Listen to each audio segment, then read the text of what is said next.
माँ की ममता। एक छोटे से गांव में श्याम नाम का एक लड़का रहता था।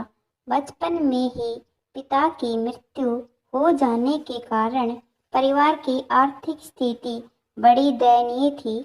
श्याम की माँ कुछ पढ़ी लिखी जरूर थी, लेकिन उतनी पढ़ाई से नौकरी कहाँ मिलने वाली थी।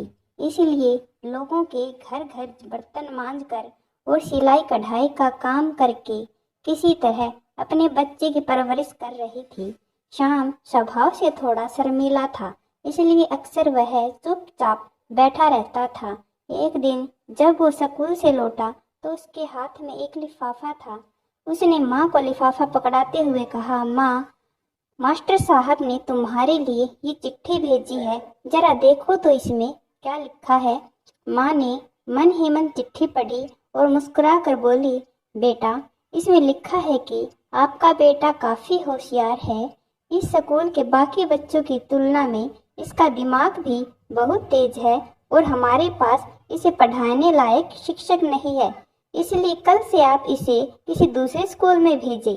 यह बात सुनकर श्याम को स्कूल न जा सकने का दुख तो हुआ, लेकिन साथ ही उसका मन आत्मविश्वास से भर गया कि वो कुछ खास है और उसका दिमाग भी तेज है।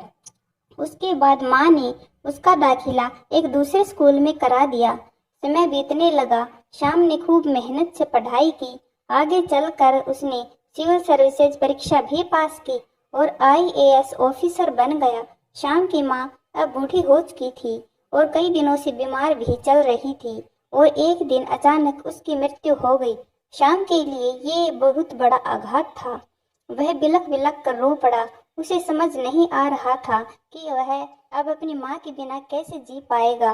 रोते रोते ही उसने माँ की पुरानी अलमारी खोली और हाथ में उनकी माला, चश्मा और अन्य वस्तुएं लेकर अपने हृदय से लगाने लगा। उस अलमारी में श्याम के पुराने खिलौने और बचपन के कपड़े तक संभाल कर रखे हुए थे। श्याम सारी चीजें निकालने लगा और तभी अचानक उसकी नजर एक पुरानी चिट्ठी पर पड़ी। दरअसल ये वही चिट्ठी थी जो मास्टर साहब ने उसे 20 साल पहले दी थी। नम आंखों से श्याम उसे पढ़ने लगा। आदरणीय अभिभावक, आपको बताते हुए हमें अफसोस हो रहा है कि आपका बेटा श्याम पढ़ाई में बिल्कुल कमजोर है और खेल कूद में भी भाग नहीं लेता है। जान पड़ता है कि उम्र के हिसाब से श्याम की बुद्धि का विकास नहीं हो पाया है, अतः हम इसे अपने स्कूल में पढ़ाने में असमर्थ है। आपसे निवेदन है कि श्याम का दाखिला किसी मंद बुद्धि विद्यालय में कराए, अन्यथा खुद घर पर ही रख ले। सादर प्रिंसिपल। श्याम जानता था कि भले इसकी माँ अब इस दुनिया में नहीं रही, पर वो जहाँ भी है उसकी ममता और उनका आशीर्वाद हमेशा उसके साथ रहेगा। रुडयार्ड किपलिंग ने सही ही कहा है, God could not be everywhere and therefore he made mothers. भगवान सभी जगह नहीं हो सकते, इसलिए उसने माँ बनाई।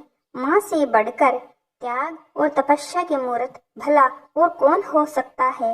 हम पढ़ लिख ले, बड़े होकर कुछ बन जाए, इसके लिए वो न जाने कितनी ही कुर्बानियाँ देती है।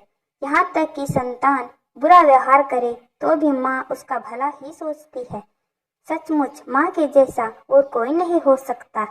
आपको ये वीडियो कैसी लगी